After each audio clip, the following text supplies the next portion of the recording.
The reason that exercise is successful with back pain patients is that it ends what really is the plague of the back pain patient, which is fear-avoidant behavior and catastrophizing and guarding. Those are three factors that we know of from, basically they all come from behavioral psychology, but they are very, very prevalent in back pain patients. And people who tend in that direction are the ones who frequently end up in chronic pain.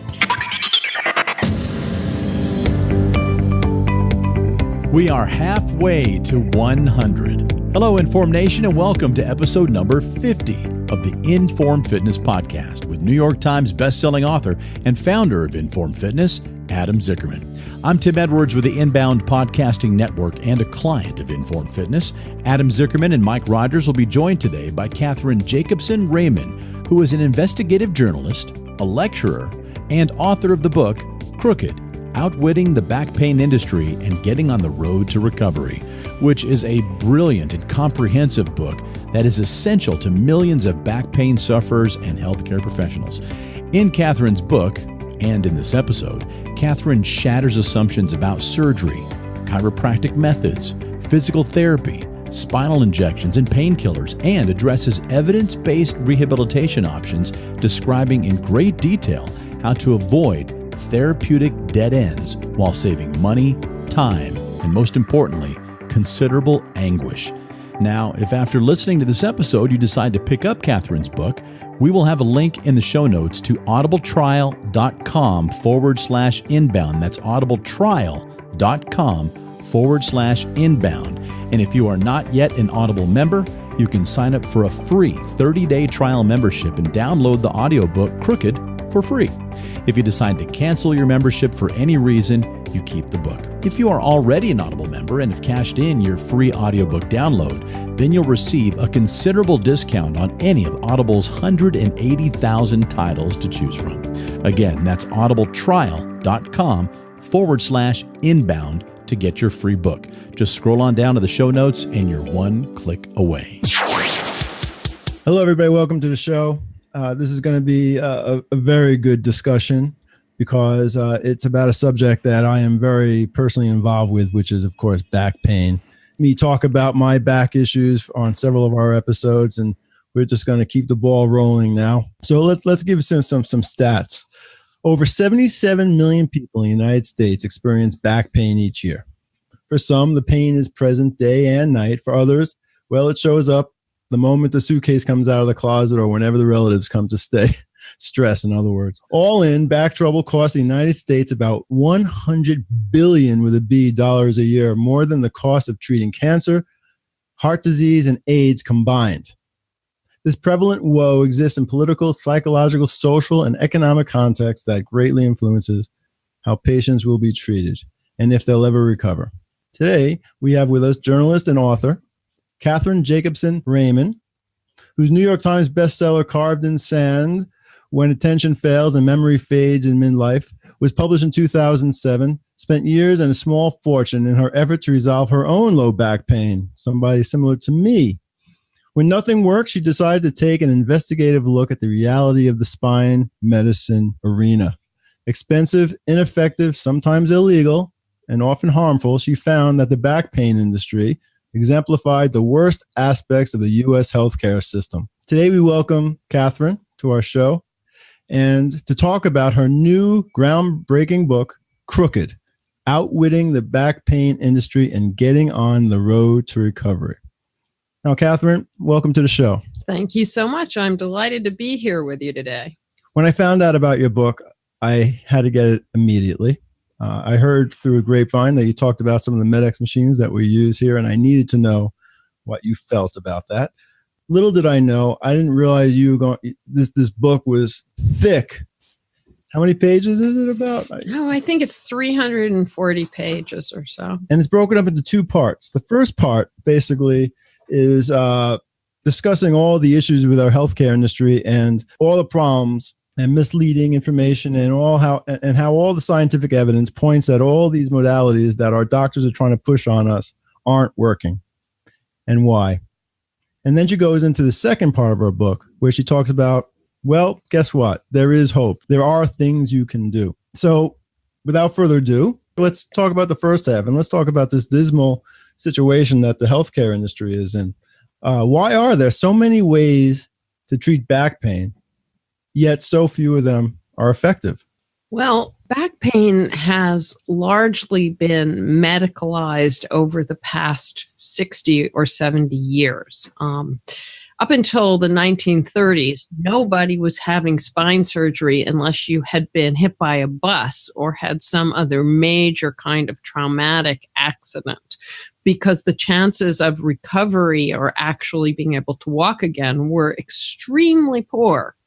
But in the 1940s, a couple of surgeons at Massachusetts General Hospital discovered almost by accident that you could remove the intervertebral disc from the spine and the person would survive. And in certain cases, the person's leg pain might relent. So having discovered that this disc could be removed safely enough, they set about doing a lot of that. What they realized was they didn't fuse the two vertebrae together after they removed the disc. People had a lot of pain subsequently. So someone else came along and found a way to attach one vertebra to another vertebra, and that was the beginning of spinal fusion. And that really occurred in the 1960s and 70s. And it built from there. And spine care became medicalized because it also became commercialized. There was now a way to make a bundle of money off of it. And that is really how it worked. To make money. To make money. When many listeners have probably heard of John Sarno. And when Dr. John Sarno was at the Rusk Institute, and after that at New York University Hospital, he very much understood that what surgeons were doing and what interventional pain management doctors were doing, giving injections, that these were in general not benefiting typical low back pain patients. And when I say typical low back pain, I mean patients who have what's described as axial or mechanical low back pain. There are instances, of course, where spine surgery is a benefit, but it's extremely rare. And in fact, I think the most telling statistic is that about 2% of patients who walk into surgeons' offices are actually candidates for surgery. Never mind exclusively candidates for surgery. We don't even have a number for that. But so when John Sarno went around saying that, he inspired massive hostility in the back pain treatment community. His book would eventually sell over 1 million copies. So plenty of people were listening to him. If patients listened, then they would not have surgery and they would not have injections, and a lot of money would not be captured by what I refer to as the back pain industry cartel.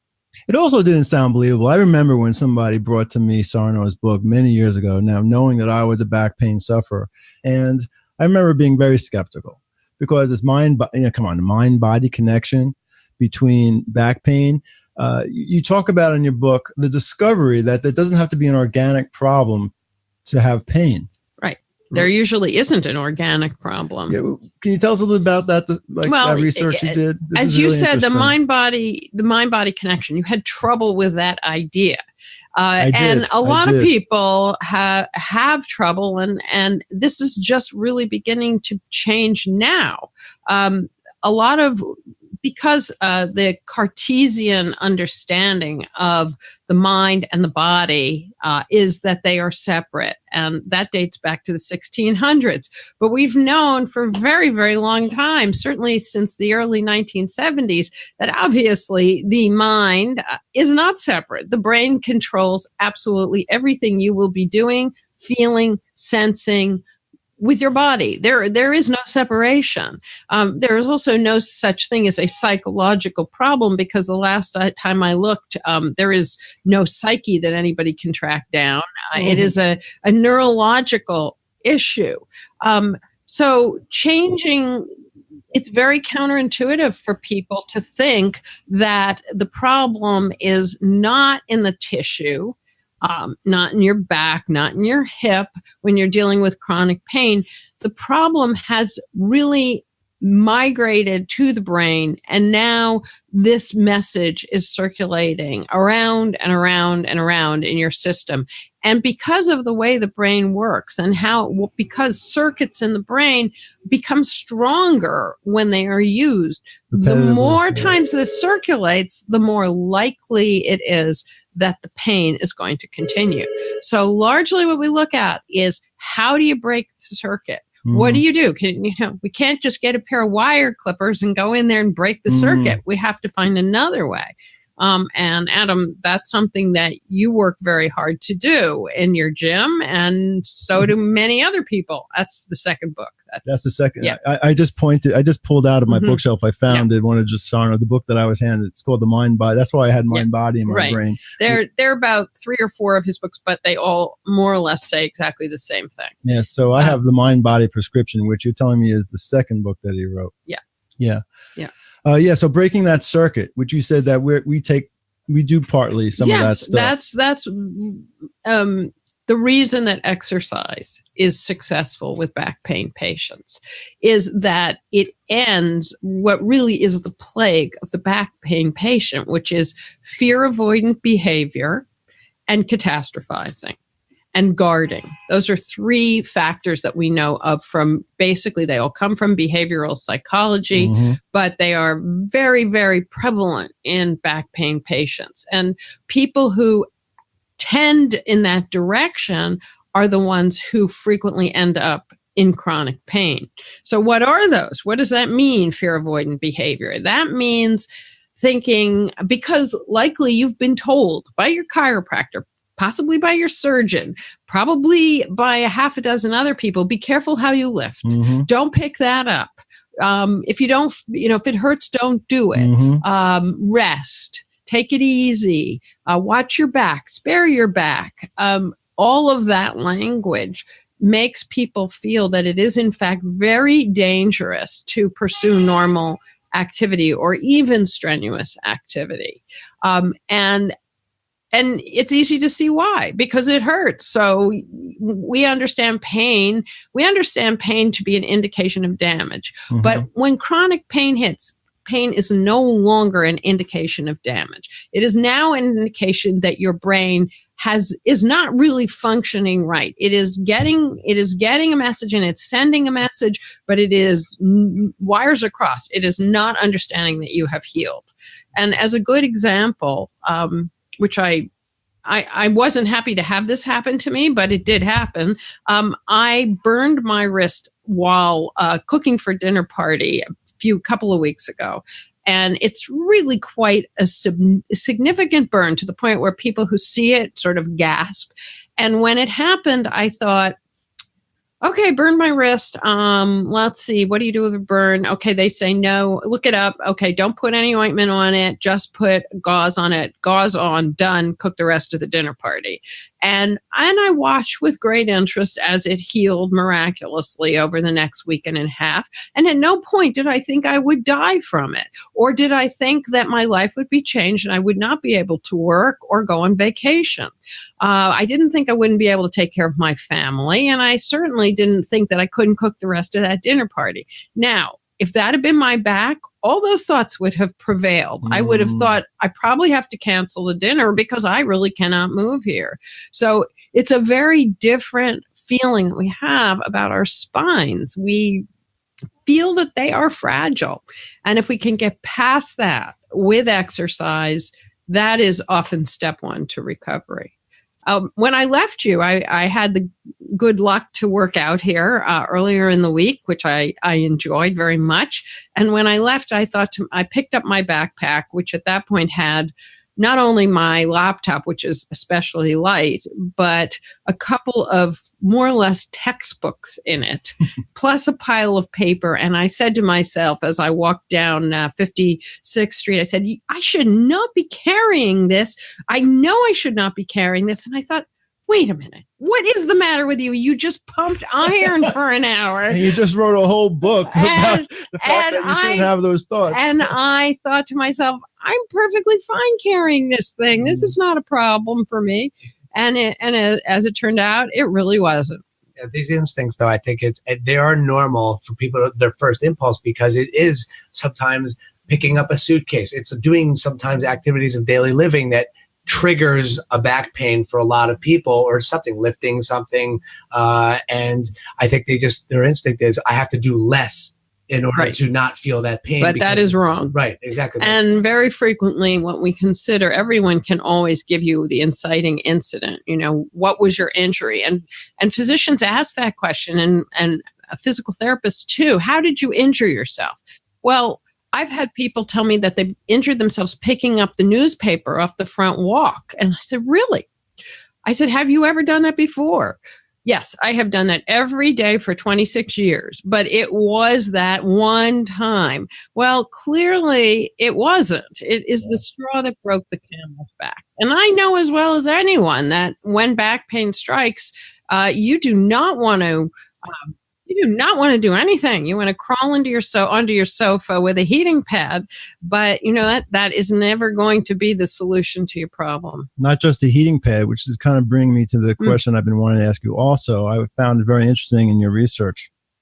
When we deal with pain, not only do we reach for the heating pad, but we like to have a little bit of help by a little bit of medicine possibly.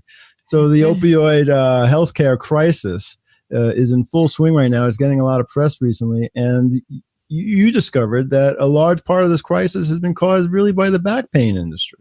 That is certainly true. And I wouldn't say that I discovered this necessarily, because obviously there's been some tremendous journalism done in this area for the last 10 years. And I happened to walk into this story just as it blew wide open, which is, one of the better things that can happen to an investigative reporter. But a lot of the reporting was definitely not done by me. It was done by others. And I have, brought it into the book and added to it, I hope. When I began this work in 2009, I interviewed a couple of people who happened to tell me that they told me this astounding thing. They told me, the opioid epidemic. And I said, yes, I know about, street corner drug sales and addicts and, teenagers and young people doing these, picking prescription pharmaceuticals out of candy bowls at parties. And this one scientist and physician, Andrew Kolodny, whose name has been in the media a great deal, said to me, He said, that is part of it, but it's not most of it. Most of it is happening because physicians are writing those prescriptions. The reason they're writing those prescriptions is that they have been massively encouraged, sometimes financially, to prescribe by pharmaceutical companies. And as you can see, even today there was something in the paper that every state in the union is suing Purdue Pharmaceuticals, and which is the manufacturer of OxyContin. And there's no way Purdue will be bankrupt long before they can satisfy those suits. There's absolutely no way that restitution could be made to all of those states. But the point is well taken, that more than one company jammed this idea down primary care physicians' throats, and primary care physicians see tons of back pain patients, and they do not know what to do for them. They do not really have a good concept of physical rehab. There's almost no training on pain in a medical school education. Except to become an anesthesiologist and drug it away. And again, drugs again. Right. So I was fortunate in that I never used opioids in treating my own back pain. I had just written a book about memory and attention and what happens to it in midlife. And I knew for sure that, even a leave affected my ability to think to a certain extent. I just wasn't as sharp. So, and no, even though they were offered to me repeatedly, and from 2006 to 2009, I never went there, but most people honestly do. And I remember spending some time going to see, I guess, the second or the third surgeon I saw in my hunt for a solution to my own problem. And he said to me, so what kind of medicines do you take? And I said, well, I have a thyroid condition. So I take, and I started to name the two drugs I take for my thyroid condition. And I said, I also have allergies. He said, no. What kind of painkillers do you take? And I said, I don't take painkillers. And he said, but how can you manage? And I said, I don't think I could manage if I took them. So that's why I don't take them. Damned if you do, damned if you don't. He was very surprised. Yeah, I've always resisted it myself. I always felt it was muscular. I'd ride it out. I wasn't going to start taking these high. Well, the evidence is absolutely clear that they are not effective in the treatment of chronic back pain. They're not effective. So why bother? And people develop after they get on a high enough dose, which sort of inevitably they do. They develop what is known as opioid-based hyperalgesia. Opioid-induced hyperalgesia, which means now the opioid that you are taking is actually generating your pain. And I've seen quite a few people lower their doses. It's not easy for them, and they lower their doses, and a great deal of their pain goes away, which comes as a great shock to them because they thought that they needed the drug so badly.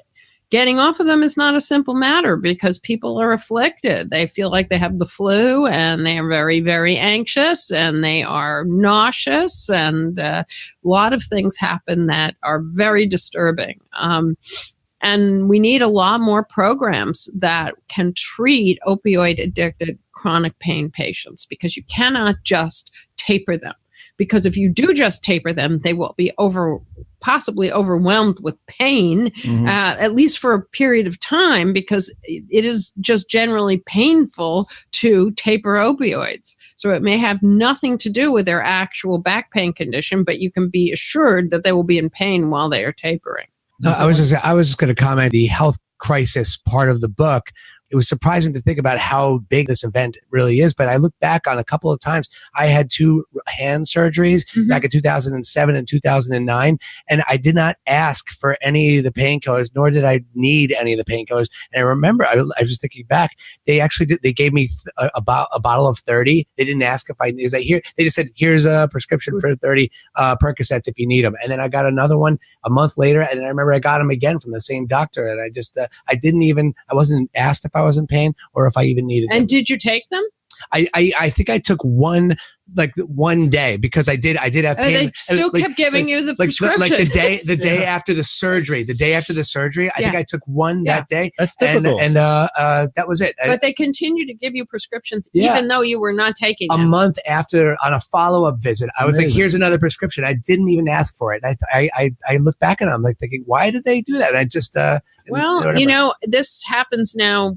Still is happening. Incredibly, it's still happening with kids who are having their wisdom teeth out, and they are, they sending them off with prescriptions for narcotics. Please. And I got a call. I remember it so well because it was the night before Thanksgiving. At 10 o'clock at night, I was here in New York, and the phone rang, and it was a woman who I don't know well, but whose son went to school with mine and to high school. And she said, I read your book. I'm standing in the drugstore. I have a prescription in my hand that this local community spine surgeon just wrote for my son for 70 Vicodin. And I'm having a crisis of faith. And I said, do not fill that prescription. I said, if your son is walking around, which he was, he definitely does not need that. And she said, he would never, ever. I said, if you knew How many mothers and fathers I have heard from whose kid would never ever, but that child is no longer with us, then you would understand that never ever means absolutely nothing in this context. And particularly if you're dealing with a person of that age, it seems to be especially risky. It's unbelievable to even know that's happening. It's tragic. This is a spine surgeon in my community, and it was all I could do not to get back to California where I live and march into his office and throw my book at him and say, what the hell were you thinking? And do you know that boy did not have surgery and he is perfectly fine? And that surgeon was giving him the Vicodin to tide him over until he had surgery 2 or 3 weeks later, which he never had. Well, I had spine surgery in the 70s. It wasn't like that back then.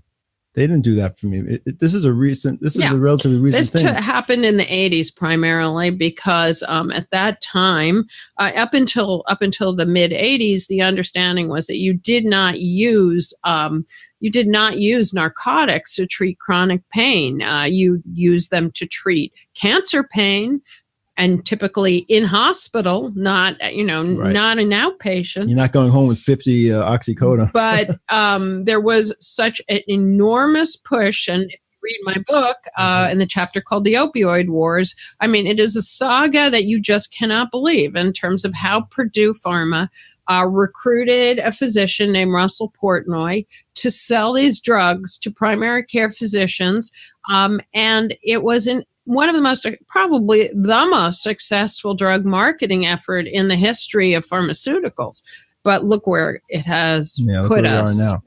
Moving on to what we can do about it, which is the stuff that really excites me, we mentioned John Sarno and how he understood there was a mind-body connection to this back pain. And let's face it, he didn't get a lot of cred from his peers. He was basically ignored by his peers, and they were skeptical because, again, what we talked about earlier, they didn't believe the mind-body connection. Not to mention the fact that they felt that their jobs might be in jeopardy if he was right. But anyway, people are coming around, and now there exists these facilities called chronic pain rehabilitation programs, otherwise known as CPRPs. And you talk a great deal about these CPRPs. Can you tell us about these? Because that seems to be the answer for this back pain industry. Well, these types of programs are typically 3 weeks or 4 weeks, and you might be going 8 hours a day, 5 days a week.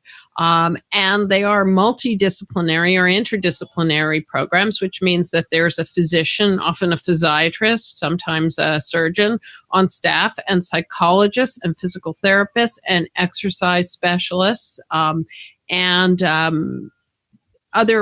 there's a biofeedback specialist. There may be a Feldenkrais instructor, but it is a combined effort of all of those parties, and especially the patient who will be working her butt off during this period. And these programs they do not make money for their facilities. So RIC, the Rehabilitation Institute of Chicago, has a program. And, the rest of RIC has to support this program because it does not pay the bills. And that is very sad comment. And I do believe that given, for instance, the 3 papers that were just published in the Lancet, all of which you can locate on my website, which is at cjramin.com. These 3 Lancet papers really substantiate the benefits of multidisciplinary care. And of course, they also rule out the benefits of surgery, shots, etc. And even they deal with the opioid addictions if somebody. Well, some programs do, some programs don't. Some feel that the real thing is to get their patients strong enough and fit enough and psychologically functional enough, and then deal with the opioid problem. And then others take it the other direction entirely. But I go through these programs in the book, and I spent time with several of them and met people who had gone through them. And And this is an appropriate intervention for people who have tried pretty much everything else and are not surgical candidates or do not want to be surgical candidates. And just as an aside, I hear from so many people, I had no other option. Surgery was my only option. That is a problem, that phrase, because for surgery is the only option, possibly if you have been hit by a bus.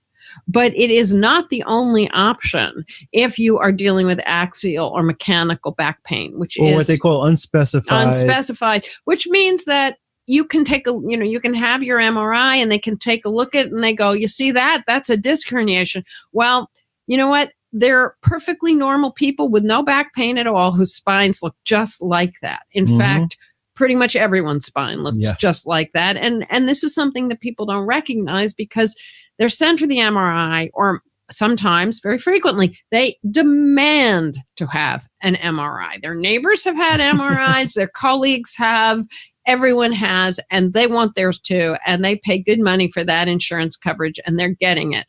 And when they get it, they take a look at that MRI, and I've never seen one before, and they flip out because MRIs are very unattractive. They look like bones that have been left too long in the oven. I mean, they're crumply and they just look sick.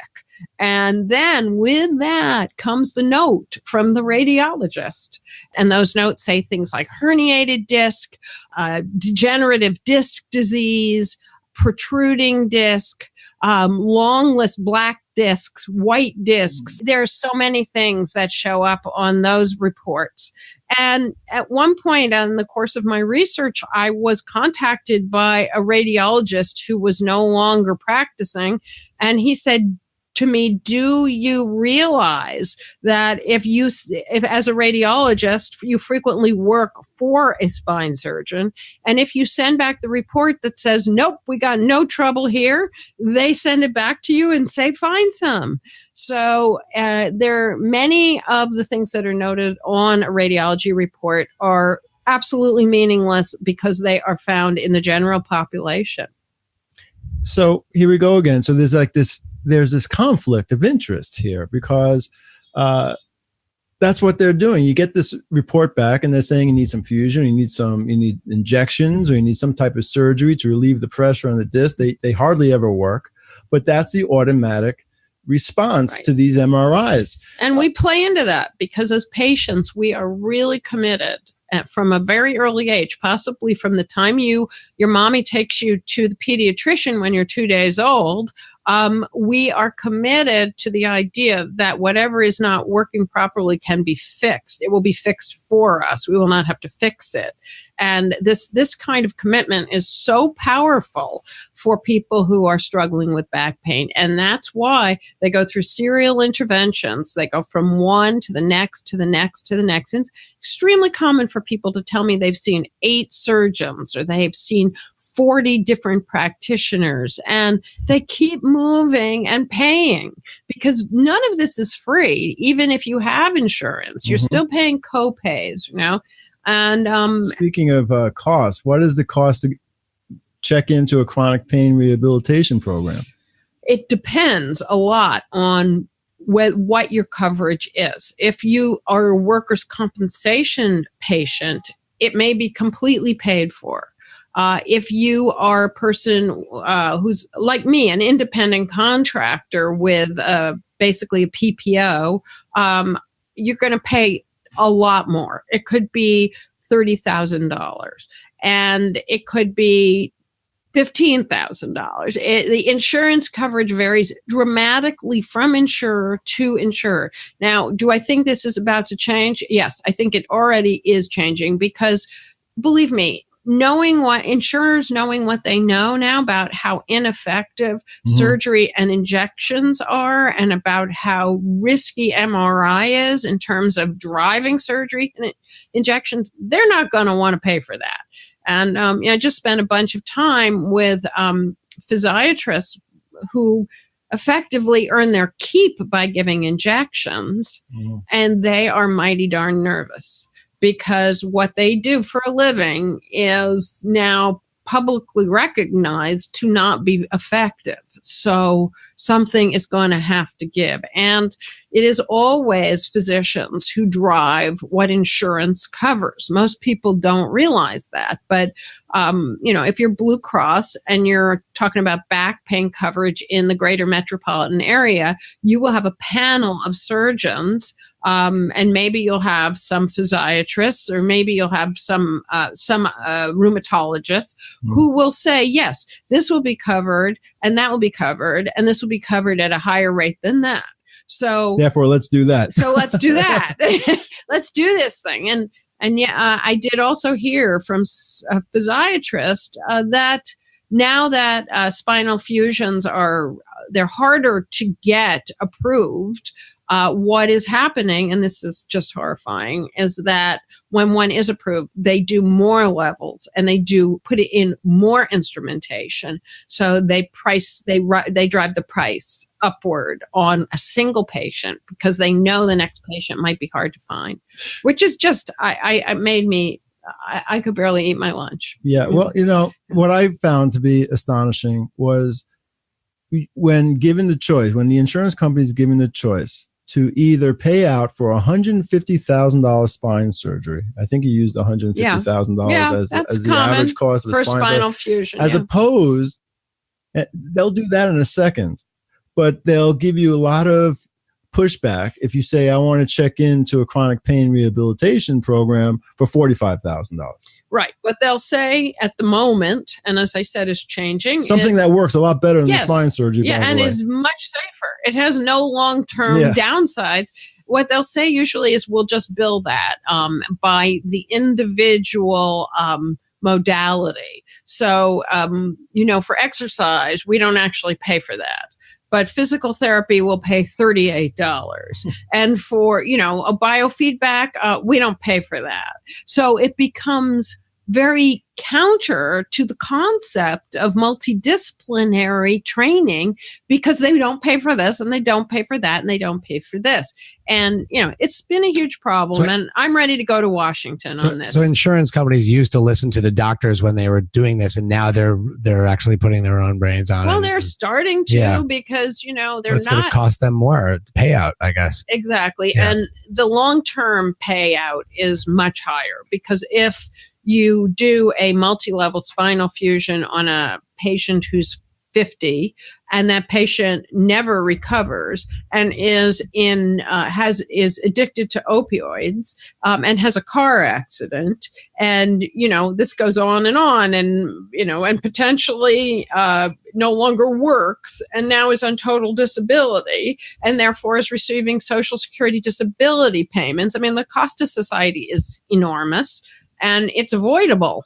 But try to get somebody who hasn't been off a sofa in 3 years to enter a multidisciplinary program, which is going to be 3 weeks, 8 hours a day, 5 days a week. And you're going to be exercising really many, many of those hours when you're not in a cognitive behavioral psychology group.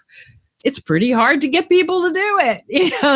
They think, I just have some drugs or another operation. Everyone wants a quick fix. As you reported, studying and visiting a lot of these programs, you've discovered that their success rate for the ones that make it through are very high. Very high. I mean, in the book, I've got multiple stories from the programs, but the stories from a Rehabilitation Institute of Chicago, what is now called the Shirley Ryan Ability Lab is the name of their chronic pain program. And I spent a lot of time with two women who had come out of it, and both had felt that their functional lives were over. They were going nowhere, and they were really obsessing over their pain and their lack of function. And one of them was massively distressed. If her husband went to work, she would just fall into a hole over this. And the other was raising two young adopted children from another country, a very challenging adoption situation. And these people couldn't afford to give up. And they went through these programs and they came out very functional. One of them was so functional, she was back to skiing black diamonds, and that was so awesome, except for on the last run of the day, she was on the, the little trail between the lodge and the parking lot, and something went wrong, and she slipped and broke her leg. On the catwalk. Catwalk. And that's ironic. And she broke her leg. And I was when I called her, I said, so how are you doing? Because I keep up with these people somewhat. She said I was doing well, but now I have a broken leg. So not good. What's funny is that, Adam, I think if I recall from all of your stories, whenever your back has acted up, it's never been like after or during a ski trip or a snowboarding trip. I mean, usually it's some bullshit during your life. Sometimes nothing. Yeah, a sneeze. But it's never, you never come back from being like really athletic and doing. No, it actually feels better after that. Right, my back also feels better when I've spent a weekend skiing and stuff like that. Well, probably it hasn't been all that stressful unless you have a couple of kids with you, in which case it can be very stressful. It is. Yeah. Well, you know what? The thing is, I didn't fall into that I am a back patient kind of mentality. I feel lucky in that respect. I just didn't. Maybe I'm just somebody who denies everything anyway in my life. But this is maybe one of those cases where denial is a good thing, because I never accepted it. And there are so many people with my back pain. And I have some bad back pain at times. I don't let it ever stop me from doing things, because I feel the best way to overcome it is just to do. Not to mention the fact that I also have done my research, and for the last 20 years I've been using, and you have a whole chapter about it in your book, about the Medix machines and these spinal extension machines that do such a wonderful job of isolating the spine and really strengthening the spine, much better than the typical conventional methodology out there. And you did a lot of research on that, and you spent a lot of time with Brian Nelson out in Minnesota, who runs a whole practice using these Medix medical machines. He's now retired, but he did, and the practice has been purchased by an insurance provider. That's good news. I think it seems, but I also have heard that they're not quite running the program. They're going to dilute it. They've diluted it, and the key for a program like this. The very best thing you can have is an orthopedic surgeon on board, because that person can remarkably quickly separate people who are appropriate for Medix or appropriate for serious weight training, for that matter, from those people who need to do something else first. And not everyone is ready, even when they begin, to hop on a Medix. And there's people who aren't. Yeah, Michael and I were just talking about this morning, because there's other things that you looked at that work also, not just these expensive Medix machines that we have, but you talked about Feldenkrais, you talked about Stuart McGill and his program, which is very, they're a series of exercises that do go a long way to really relieving back pain. Right. And sometimes if someone is very deconditioned, starting with a Feldenkrais program, and certainly can read about that in the book, but it's basically affecting the way that the brain is understanding movement. It's repatterning those movements, breaking that circuit, that bad circuit. Yeah. Kind of reminds me of the heart procedure, like an ablation, which also breaks a bad circuit in the heart, and it, it's called an ablation. Just kind of you're reminding me of that, because it's a neurological connection. These that create a pattern that keep circling in that bad pattern, and you have to break that pattern. Right. And some of these movements, the Feldenkrais, the Stuart McGill, plank, in other words, planks, certain types of proper abdominal work, bird dogs, things like that go a long way. And then, of course, doing spinal extension on a Medix machine, which really fixes the hips in place, and a lot of expense goes into these machines to really have you extend the spine the proper way and strengthen lumbar muscles that are otherwise ignored pretty much any other way. You can't strengthen them. I mean, I do think that the McGill exercises done properly do affect those muscles. Absolutely. But the McGill exercises very often are not done properly. And I did them with you the other day, and I've been doing those exercises for at least 6 years. And I would say that my trainer will find something wrong with the way I do them at least every 2 weeks. There's always something. You know, you're now dropping your right shoulder, dropping your left shoulder. You're tilting this way. You're tilting that way. There's always a little correction that can be made, or something that could be improved upon, or something that you're doing that cheated a little bit. Right. And from my experience doing those types of exercises, it's unbelievable the results you have almost immediately with some people. Within like the first session or within a week, 2 weeks, I see 50% to almost 100% recovery. It's amazing. And so many people ask me about them that I've actually put on my website, which is again at cjramin, RAMIN.com. I have right at the top of the home page, I have a button that takes you straight to a video showing you those exercises, because I got really tired of having to send it to people. Gosh, you know, guys, it makes me want to go do them right now. Can we go do those exercises now?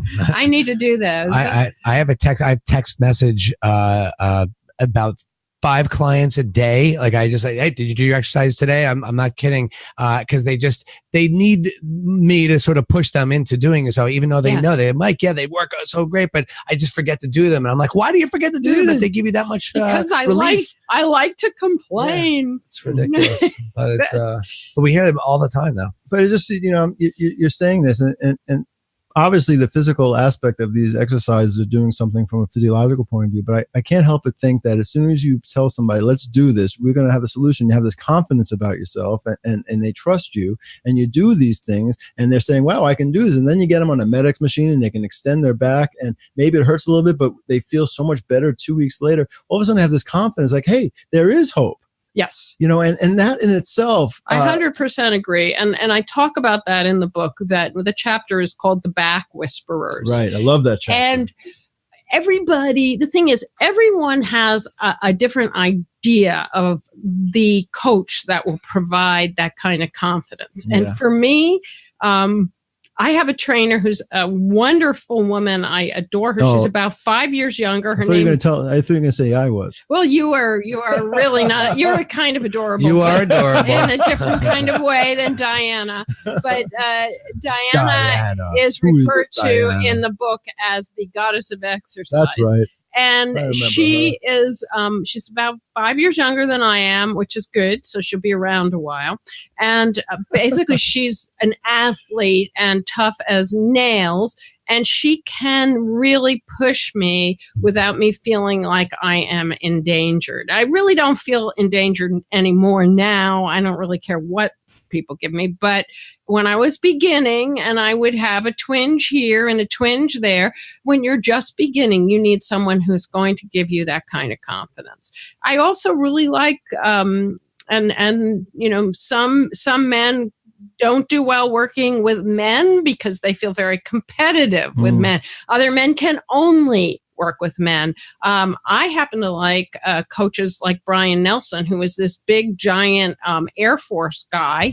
And you would not say no to Brian Nelson, nor would you ever say no to Joe Zaret, who is also extensively interviewed in the book.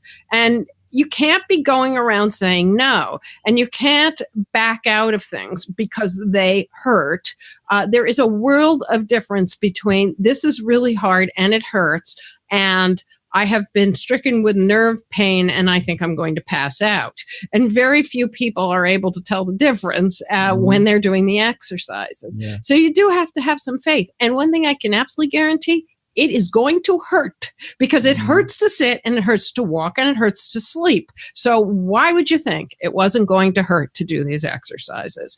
And, you know, the thing that is drilled home over and over again, that is that once you've had a good evaluation and, you know, cancer and progressive neurological issues have been ruled out, you don't have an infection, you know what? Hurt does not mean harm. And I just spent hours and hours with my brother, who is struggling currently with back pain. And yesterday I did an hour on the topic of none of this is going to harm you. And this morning he said, you know what? I realized none of this is going to harm me and I'm feeling a lot better. And I really cross my palm with silver right now. That'd be $147. But he was afraid. He was really afraid and catastrophizing, not to me, but in his own mind about what this meant and how it applied to aging at 55 years old. Well, you can understand it. This pain is bad. And this pain is real. It's bad. It's real and it's bad. And it makes it hard to think and it makes it hard to do anything. But it's to break the circuit is your goal. And you may need some help in terms of cognitive behavioral therapy, which I talk about in the book, in order to dispel some of your issues with fear avoidant behavior. Many people with back pain take to walking in odd ways because they are guarding the part that hurts, but actually they're doing nothing for the part that hurts. I mean, I've seen people put down, pick up things and put them down in ways that are far more deleterious to their spines than if they did it normally. And you do read all this about, lift with the knees and not with the back. Well, try making a bed with your knees bent. You cannot do that because you can't get close enough to the bed to do it.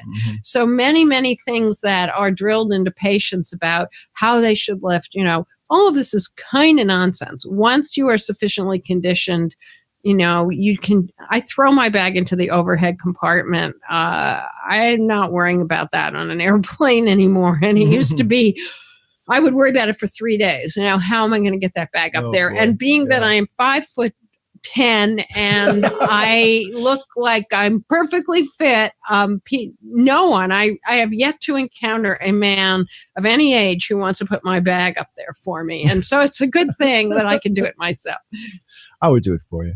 No, you wouldn't. You'd look at me and you'd say, she's super fit. Why does she's taller than me for crying out loud. With my older clients who are like in their 70s, I don't help them off the floor. I help everybody else off the floor. Like, no, you need practice at this. Up. Yeah. So, and there are people actually who I work on how to do that, more efficiently, where to put their arm, where to turn, how to do everything so they can actually do it and hopefully develop the strength and the skill of doing which those might be in their 70s the most important thing you'll teach them, because sooner or later they're going to fall on the floor and they need to be able to get up. There are times when you're doing rehabilitation for your body or even exercise where it's not comfortable and it could actually hurt a little bit.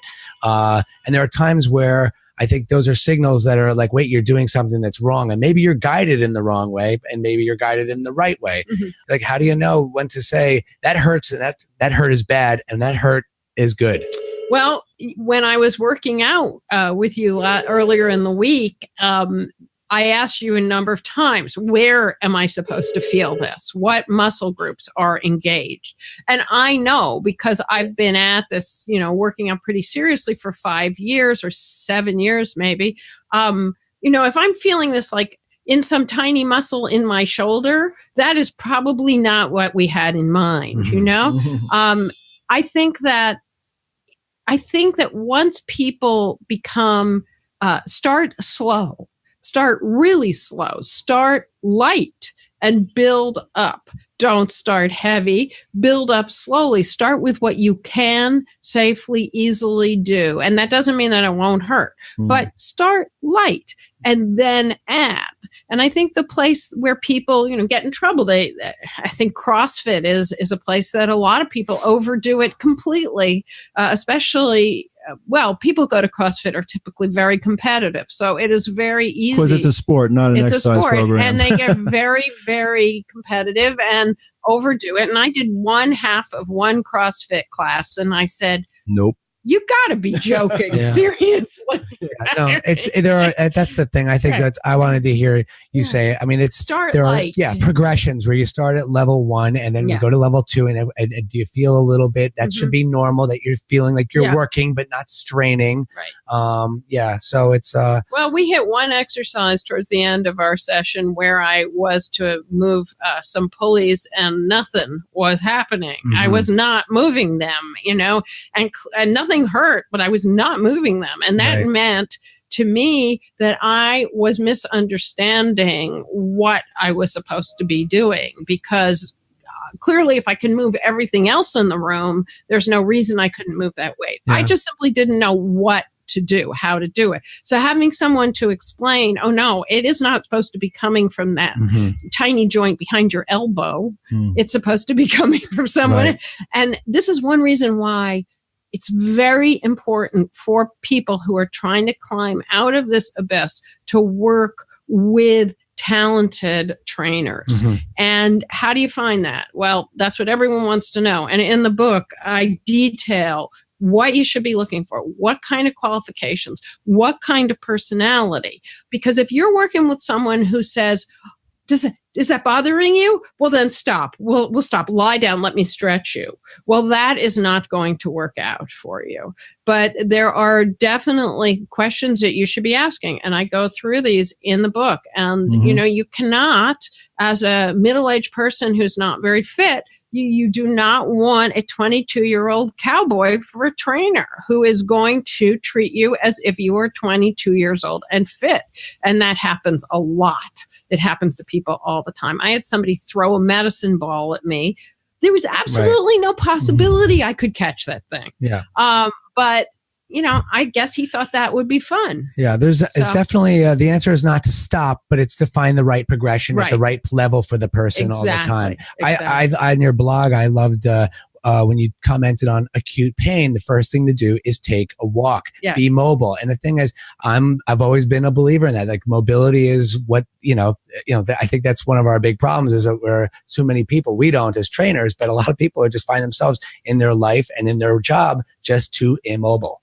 That's right. But it can strike anywhere because, my brother is very athletic and he lives to exercise. He truly does. I mean, everything else he does between periods of exercise. And yet he is really dealing with serious back pain right now because for all his exercise and all his sports, he never really built the right musculature for life.